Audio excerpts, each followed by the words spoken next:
नमो भगवते वासुदेवाय नमः। बोलिए श्री सत्यनारायण भगवान की जय। आज पूर्णिमा के दिन श्री सत्यनारायण भगवान की कथा सुनी अथवा पढ़ी जाती है। सत्य को ही नारायण के रूप में पूजना सत्यनारायण की पूजा है। इसका अर्थ यह भी है कि संसार में एकमात्र हरि नारायण ही सत्य है, बाकी सब माया है। सत्य में ही सारा जगत समाया हुआ है। सत्य के सहारे ही शिव भगवान पृथ्वी को धारण करते हैं। हे प्रिय भक्तों, सत्य को ईश्वर मानकर निष्ठा के साथ समाज के किसी भी वर्ग का व्यक्ति इस व्रत कथा को सुनता है तो उसे उसकी इच्छा के अनुरूप फल प्राप्त होता है। पुराणों के अनुसार हर पूर्णिमा को सत्यनारायण भगवान की पूजा उपासना की जाती है। इस दिन भगवान श्री हरि विष्णु के नारायण स्वरूप की पूजा की जाती है। भगवान विष्णु का व्रत करने से सारे कष्ट दूर हो जाते हैं। घर की शांति और सुख समृद्धि के लिए भगवान सत्यनारायण की कथा विशेष लाभकारी मानी जाती है। पूर्णिमा के दिन इस कथा को सुनने का बहुत अधिक महत्व है। स्कंद पुराण में भगवान श्री हरि विष्णु ने देव ऋषि नारद को यह कथा सुनाई है और इस व्रत का महत्व भी बताया है। तो हे प्रिय भक्तों, आप सभी भक्त श्रद्धा पूर्वक इस पावन पौराणिक कथा को श्रवण करें। तो आइए श्रवण करते हैं यह पावन पौराणिक व्रत कथा। जय श्री गणेश। श्री सत्यनारायण व्रत कथा का पहला अध्याय। एक समय की बात है, नैमिषारण्य तीर्थ में शौनक आदि 88,000 ऋषियों ने श्री सूत जी महाराज से पूछा कि हे प्रभु, इस कलयुग में वेद विद्या रहित मनुष्यों को प्रभु भक्ति किस प्रकार मिल सकती है तथा उनका उद्धार कैसे होगा? हे मुनि श्रेष्ठ, कोई ऐसा तप बताइए जिससे थोड़े समय में ही पुण्य मिले और मन वांछित फल भी मिल जाए। इस प्रकार की कथा सुनने की हम लोगों की बड़ी इच्छा है। सभी शास्त्रों के ज्ञाता श्री सूत जी महाराज बोले, हे वैष्णवों में पूज्य, आप सभी ने प्राणियों के हित की बात पूछी है, इसीलिए मैं एक ऐसे श्रेष्ठ और व्रत के बारे में आप लोगों को जरूर बताऊंगा, जिसके बारे में नारद जी ने लक्ष्मी नारायण जी से पूछा था और लक्ष्मीपति श्री हरि ने नारद जी से कहा था। अब आप भी इसे ध्यान पूर्वक सुनिए। एक समय की बात है, नारद जी दूसरों के हित की इच्छा के लिए अनेकों लोकों में घूमते हुए मृत्यु लोक में जा पहुंचे। यहाँ उन्होंने अनेक योनियों में जन्मे सभी मनुष्यों को अपने कर्मों के अनुसार पीड़ा झेलते हुए देखा। उनका दुख देखकर नारद जी सोचने लगे कि ऐसा क्या किया जाए जिससे निश्चित रूप से मानव के दुखों का अंत हो जाए।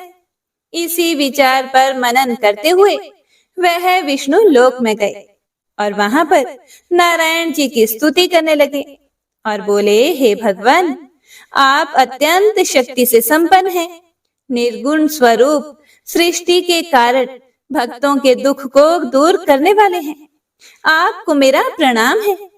नारद जी की स्तुति सुनकर विष्णु भगवान बोले, हे मुनि श्रेष्ठ, आपके मन में क्या बात है, उसे आप निसंकोच कहें। इस पर नारद मुनि बोले कि मृत्यु लोक में अनेक योनियों में जन्मे मनुष्य अपने कर्मों के द्वारा अनेकों दुख से दुखी हो रहे हैं।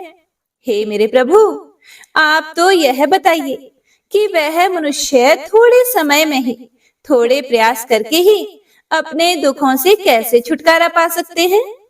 तब भगवान श्री हरि विष्णु बोले, हे देव ऋषि नारद, मनुष्यों की भलाई के लिए आपने बहुत ही उत्तम प्रश्न पूछा है।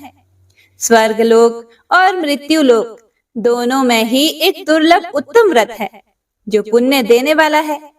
आज मैं प्रेम वश होकर तुमसे कहता हूँ, श्री सत्यनारायण भगवान का व्रत अच्छी तरह विधान पूर्वक करके मनुष्य तुरंत ही यहाँ सुख भोग कर मरने पर मोक्ष पाता है। हे प्रिय भक्तों, श्री सूत जी बोले कि हे ऋषियों, श्री हरि के वचन सुनकर नारद जी बोले कि उस व्रत का फल क्या है प्रभु, और उसका विधान क्या है? यह व्रत किसने किया था और इस व्रत को किस दिन करना चाहिए? आप सब कुछ हमें विस्तार पूर्वक बताएं। हे प्रिय भक्तों, नारद जी की बात सुनकर फिर श्री हरि विष्णु बोले कि हे नारद, दुख व शोक को दूर करने वाला, यह सभी स्थानों पर विजय दिलाने वाला है। मानव को भक्ति व श्रद्धा के साथ शाम को श्री सत्यनारायण भगवान की पूजा धर्म परायण होकर ब्राह्मणों व बंधुओं के साथ करने के साथ ही यथाशक्ति अनुसार भक्ति भाव से भगवान का भोग लगाना चाहिए, आरती करनी है और ब्राह्मणों सहित बंधु बांधवों को भी भोजन कराना है। उसके बाद स्वयं भोजन करना है, कीर्तन करना है और भजन के साथ भगवान की भक्ति में लीन हो जाना है। इस तरह से सत्यनारायण भगवान का यह व्रत करने पर मनुष्य की सारी इच्छाएं निश्चित रूप से ही पूरी होती हैं। इस कली काल अर्थात कि कलयुग में मृत्यु लोक में मोक्ष का यही एक सरल उपाय बताया गया है। हे प्रिय भक्तों, सत्यनारायण व्रत कथा का प्रथम अध्याय संपूर्ण। श्रीमन नारायण नारायण हरि हरि, भजमन नारायण नारायण हरि हरि। श्री कृष्ण गोविंद हरे मुरारी, हे नाथ नारायण वासुदेवा। तो प्रेम से बोलिए श्री सत्यनारायण भगवान की जय। हे प्रिय भक्तों, तो आइए अब सुनते हैं श्री सत्यनारायण भगवान की व्रत कथा का दूसरा अध्याय। श्री सूत जी महाराज बोले, हे ऋषियों, जिसने पहले समय में इस व्रत को किया था उसका इतिहास कहता हूँ, ध्यान से सुनो।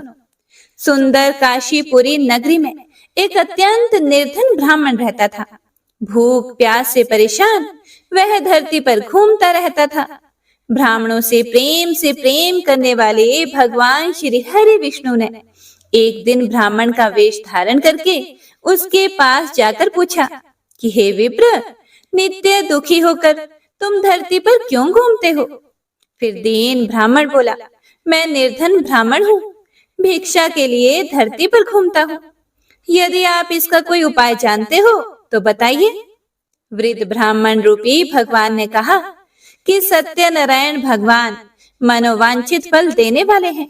इसे करने से मनुष्य सभी दुखों से मुक्त हो जाता है। वृद्ध ब्राह्मण बनकर आए हुए सत्यनारायण भगवान उस निर्धन ब्राह्मण को व्रत का सारा विधान बताकर अंतर ध्यान हो गए। अगले दिन सुबह उठने के साथ ही उस बूढ़े ब्राह्मण ने मन ही मन में संकल्प लिया कि सत्यनारायण का व्रत करूंगा, और फिर अपने नित्य कर्मों से फ्री होकर वह भिक्षा के लिए चल पड़ा। उस दिन उसे भिक्षा में बहुत सा धन प्राप्त हुआ। उसी धन से उसने परिवार के साथ मिलकर भगवान श्री सत्यनारायण की पूजा की और व्रत रखा। इस व्रत के करने से कुछ दिन बाद उसके सभी दुखों और कष्टों का निवारण हो गया और देखते ही देखते वह एक संपन्न और अनेकों संपत्तियों का मालिक बन गया। हे प्रिय भक्तों, अब हर महीने की पूर्णिमा के दिन वे ब्राह्मण श्री सत्यनारायण भगवान की पूजा और व्रत करने लगा। इस प्रकार सत्यनारायण भगवान के इस व्रत को करके वह श्रेष्ठ ब्राह्मण सभी पापों और गरीबी से मुक्त हो गया और उसने एक दुर्लभ मोक्ष पद को प्राप्त किया। इस तरह से सत्यनारायण भगवान के व्रत को जो भी मनुष्य करेगा वह सभी प्रकार के पापों से छूटकर मोक्ष को प्राप्त होगा, और जो मनुष्य इस व्रत को करेगा वह भी सभी दुखों से मुक्त हो जाएगा। श्री सूत जी महाराज ऋषियों से बोले कि हे मुनियों, इस तरह से देव ऋषि नारद जी से नारायण जी का कहा हुआ श्री सत्यनारायण व्रत को मैंने तुमसे कहा। हे मुनियों, मैं अब और क्या कहूँ?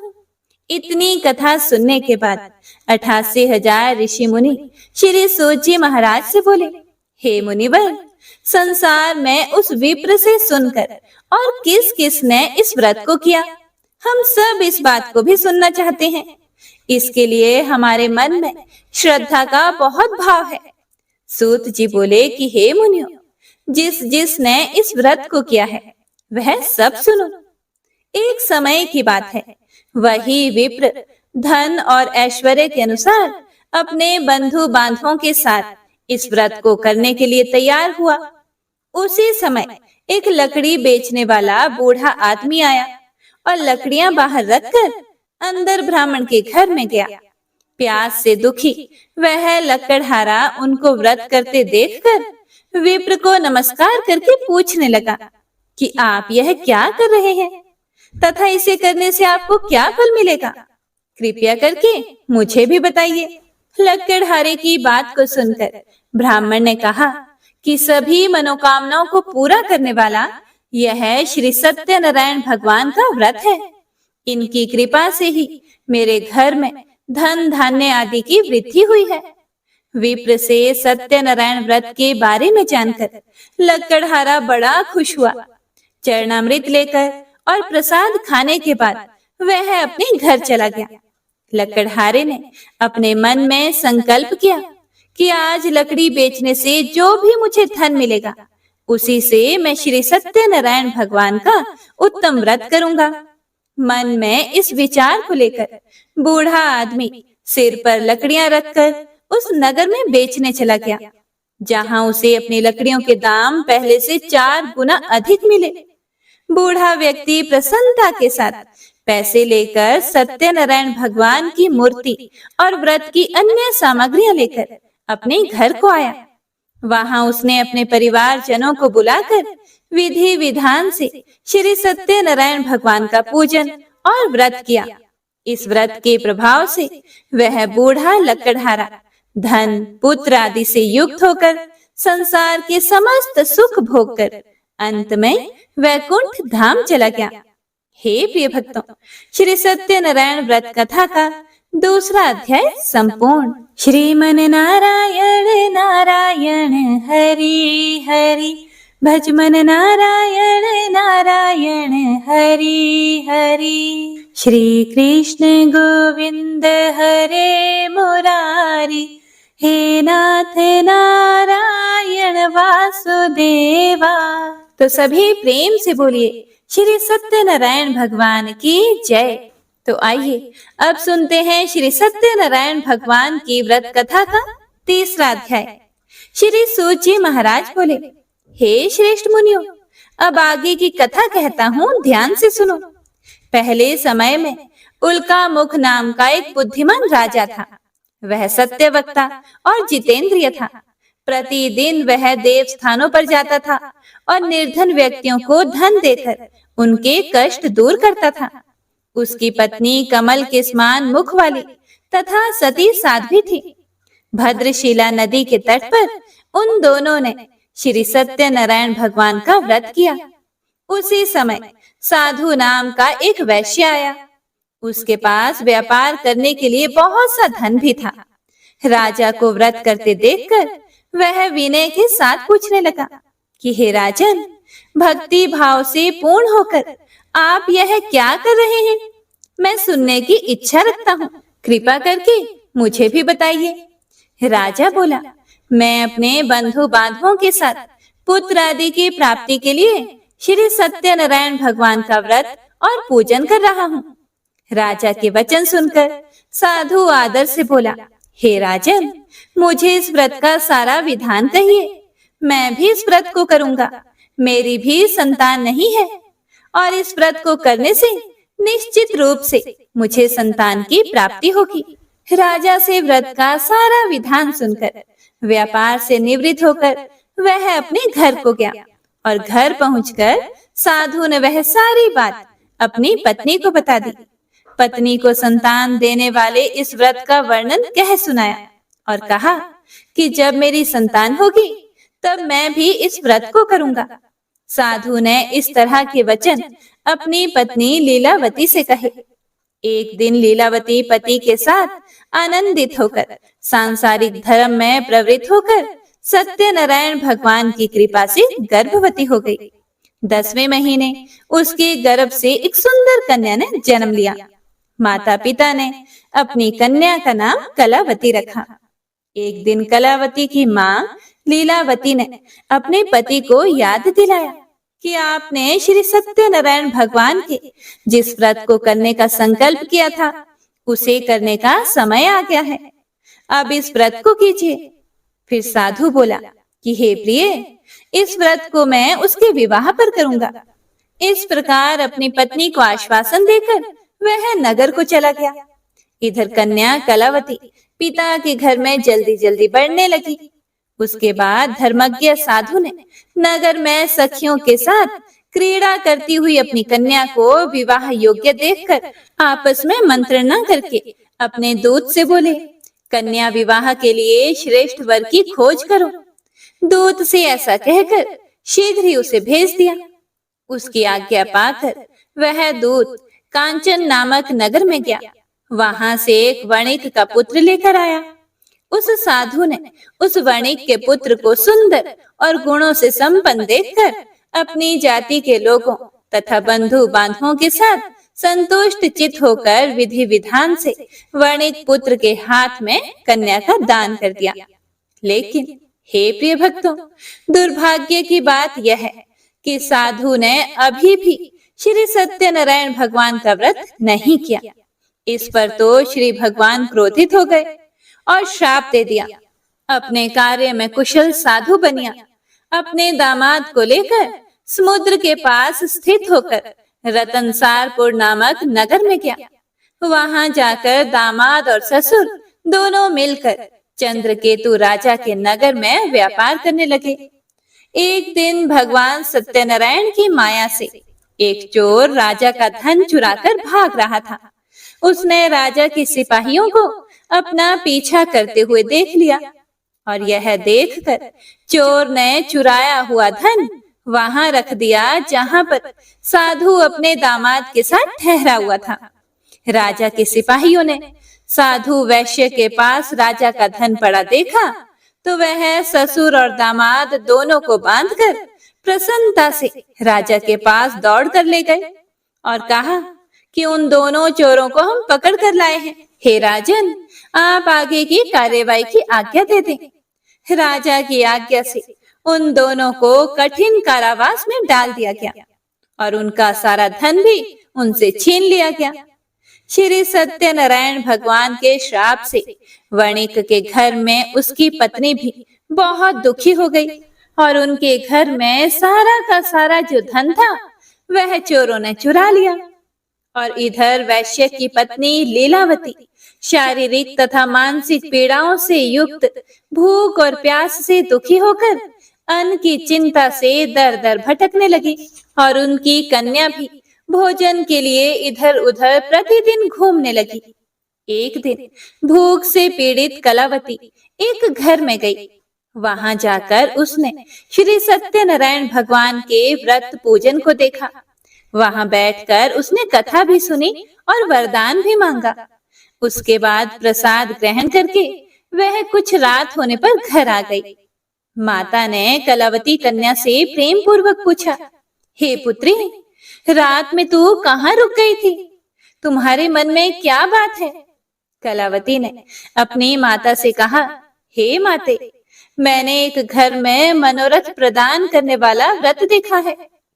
कन्या के वचन सुनकर लीलावती भगवान के पूजन की तैयारियां करने लगी और वह वणिक की पत्नी कलावती भी व्रत करने को तत्पर हुई और प्रसन्न मन से उस साध्वी लीलावती और कलावती ने बंधु बांधवों के साथ भगवान श्री सत्यनारायण का व्रत किया तथा इस प्रकार प्रार्थना की कि हे भगवान, आप हमारे पति और दामाद के अपराध को क्षमा करें। वे दोनों अपने घर शीघ्र आ जाएं।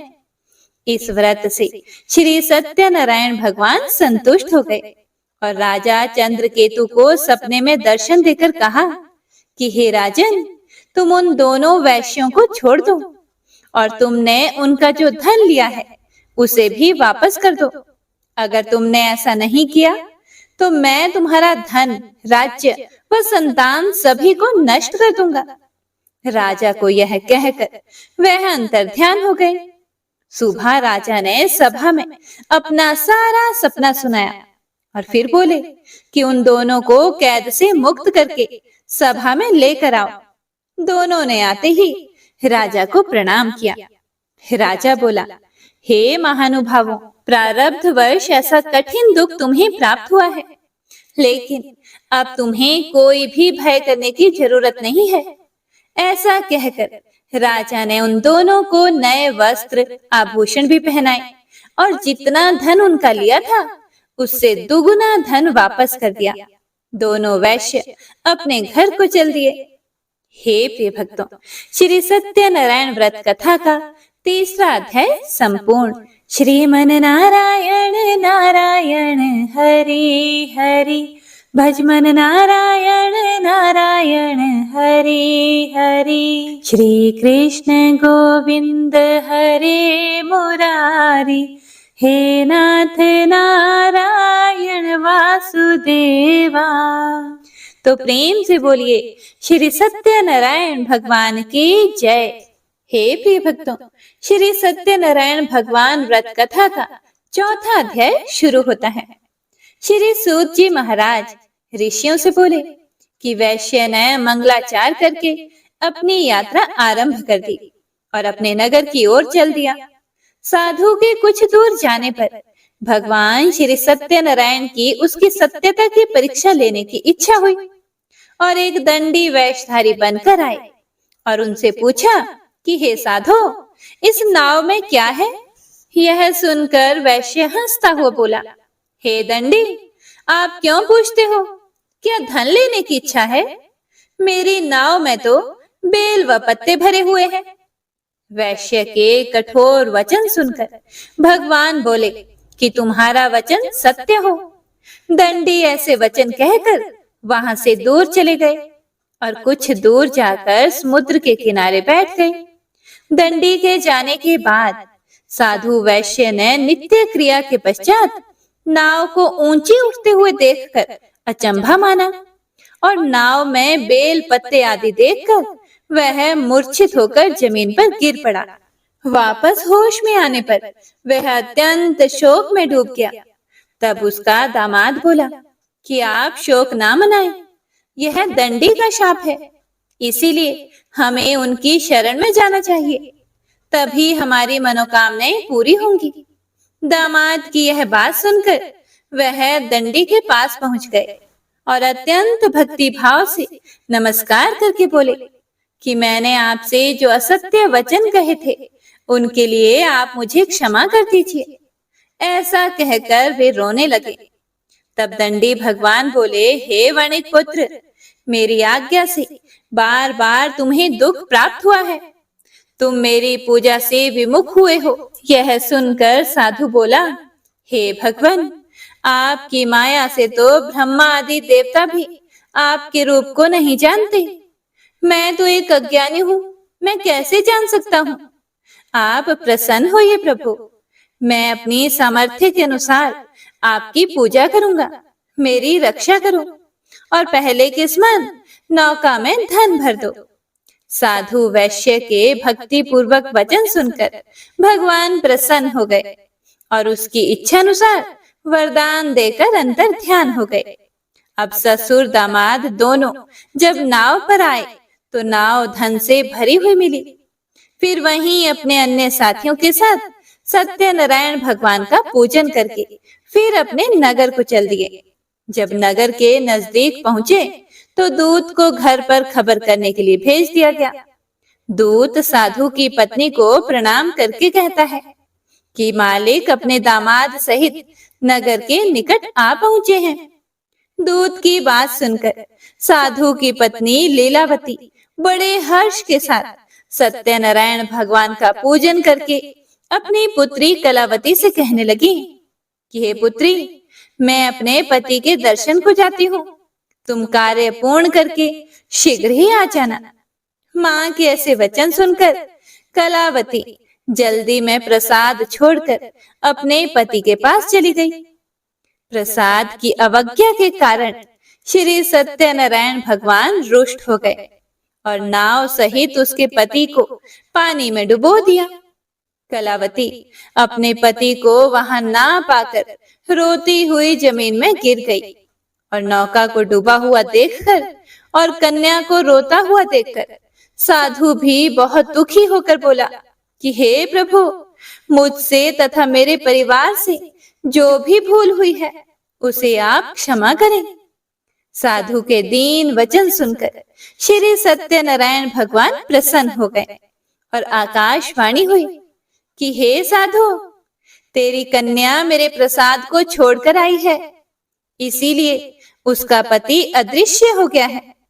यदि वह घर जाकर प्रसाद खाकर लौटती है तो इसे इसका पति अवश्य मिलेगा। ऐसी आकाशवाणी सुनकर कलावती ने वैसा ही किया जैसा आकाशवाणी के दौरान भगवान ने कहा, और फिर प्रसाद ग्रहण करने के बाद जब वह वापस आई तो अपने पति के दर्शन करके बहुत ही प्रसन्न हुई। उसके बाद साधु अपने बंधु बांधवों सहित श्री सत्यनारायण भगवान का विधि विधान से पूजन करता है। इस लोक का सुख भोग कर वह अंत में स्वर्ग लोक में जाता है। हे प्रिय भक्तों, तो इस प्रकार श्री सत्यनारायण व्रत कथा का चौथा अध्याय संपूर्ण होता है।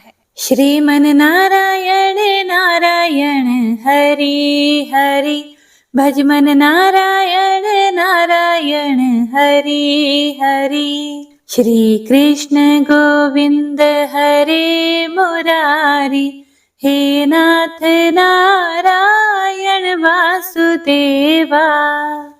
प्रेम से बोलिए श्री सत्यनारायण भगवान की जय। हे प्रिय भक्तों, श्री सत्यनारायण भगवान व्रत कथा का 5वां अध्याय शुरू होता है। श्री सूत जी महाराज बोले, हे ऋषियों, मैं और भी एक कथा सुनाता हूँ, उसे भी ध्यान पूर्वक सुनो। प्रजापालन में लीन तुंगध्वज नामक एक राजा था। उसने भी भगवान का प्रसाद त्याग कर बहुत ही दुख सहन किया था। एक बार जंगल में जाकर वन्य पशुओं को मारकर वह बड़ के पेड़ के नीचे आया। वहां उसने ग्वालों को भक्ति भाव से अपने बंधुओं सहित सत्यनारायण भगवान का पूजन करते देखा। अभिमानवश राजा उन्हें देखकर भी पूजा स्थान में नहीं गया और ना ही उसने भगवान को प्रणाम किया। ग्वालों ने राजा को प्रसाद दिया, लेकिन उसने ये प्रसाद भी नहीं खाया और प्रसाद को वहीं छोड़कर वह अपने नगर को चला गया। हे प्रिय भक्तों, जब वह नगर में पहुंचा तो वहां सब कुछ तहस नहस हुआ पड़ा था। तो वह शीघ्र ही समझ गया कि यह सब भगवान के अनादर का ही परिणाम है। वह दोबारा ग्वालों के पास पहुंचा और विधि पूर्वक पूजा करके प्रसाद खाया। तो श्री सत्यनारायण भगवान की कृपा से सब कुछ पहले जैसा हो गया। दीर्घ काल तक सुख भोगने के बाद मरने के बाद उसे स्वर्ग लोक की प्राप्ति हुई। श्री सूत जी महाराज कहते हैं कि जो भी मनुष्य इस परम दुर्लभ श्री सत्यनारायण के व्रत को करता है और पुण्यमयी तथा फल प्रदायिनी भगवान की कथा को भक्ति युक्त होकर सुनता है, उसे भगवान श्री सत्यनारायण की कृपा से धन धान्य आदि की प्राप्ति होती है। दरिद्र धनवान हो जाता है, संतानहीन मनुष्य को संतान सुख मिलता है और बंधन में पड़ा हुआ बंधन से मुक्त हो जाता है। डरा हुआ व्यक्ति भय मुक्त हो जाता है। यह सत्य बात है, इसमें कोई भी संशय नहीं है।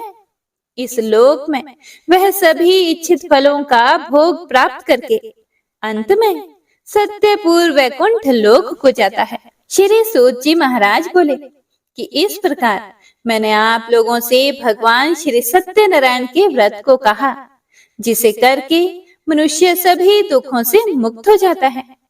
हे श्रेष्ठ मुनियों, जो भी मनुष्य नित्य भगवान श्री सत्यनारायण की इस व्रत कथा को पढ़ता या सुनता है, भगवान श्री सत्यनारायण की कृपा से उसके सभी पाप नष्ट हो जाते हैं। हे मुनीश्वरों, पूर्व काल में जिन लोगों ने भगवान श्री सत्यनारायण का व्रत किया था, उनके अगले जन्म का वृतांत कहता हूँ, आप लोग ध्यान से सुने। वृद्ध शतानंद ब्राह्मण ने सुदामा का जन्म लेकर मोक्ष की प्राप्ति की। लकड़हारे ने अगले जन्म में निषाद बनकर मोक्ष प्राप्त किया। उल्का मुख नाम का राजा दशरथ होकर वैकुंठ को गए। साधु नाम के वैश्य ने मोरध्वज बनकर अपने पुत्र को आरे से चीरकर मोक्ष पाया। महाराज तुंगध्वज ने स्वयंभू होकर भगवान में भक्ति युक्त होकर कर्म करके मोक्ष पाया। कथा सुनने के बाद सभी ऋषियों ने श्री हरि को झुककर प्रणाम किया। हे प्रिय भक्तों, तो इसी के साथ श्री सत्यनारायण व्रत कथा का 5वां अध्याय संपूर्ण होता है। श्रीमन नारायण नारायण हरि हरि, भजमन नारायण नारायण हरि हरि। श्री कृष्ण गोविंद हरे मुरारी, हे नाथ नारायण वासुदेवा। श्री सत्यनारायण भगवान की आरती। ओम जय लक्ष्मी रमणा, स्वामी जय लक्ष्मी रमणा। सत्यनारायण स्वामी जनपातक हरणा।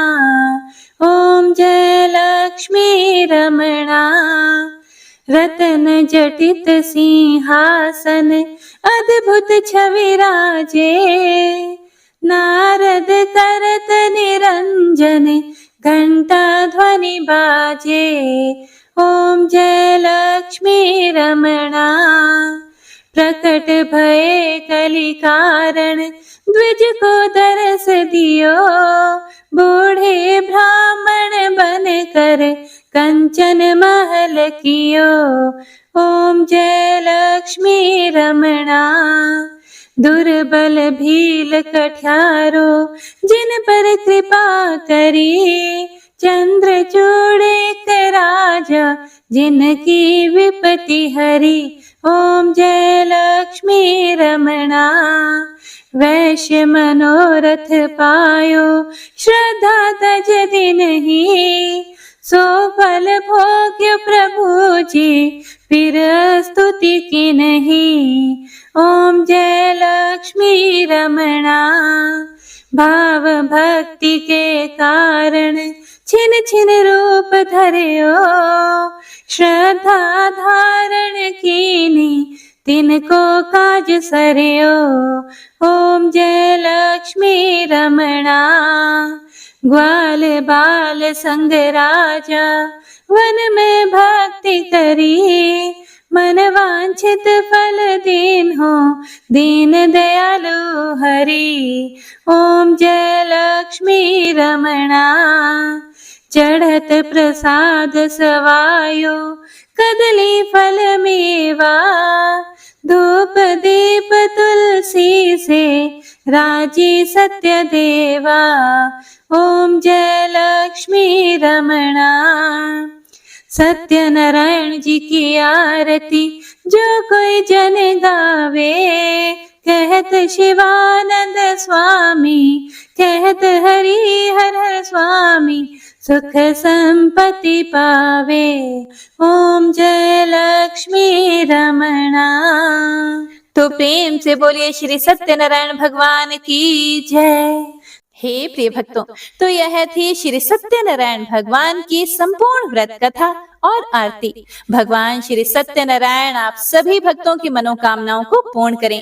कथा पसंद आए तो लाइक करके कमेंट बॉक्स में जयकारा जरूर लगाइएगा और कथा को ज्यादा से ज्यादा शेयर जरूर कीजिएगा, ताकि सभी भक्तजन कथा को सुनकर पुण्य फल प्राप्त कर सकें। तो एक बार सभी भक्तजन प्रेम से बोलिए श्री सत्यनारायण भगवान की जय।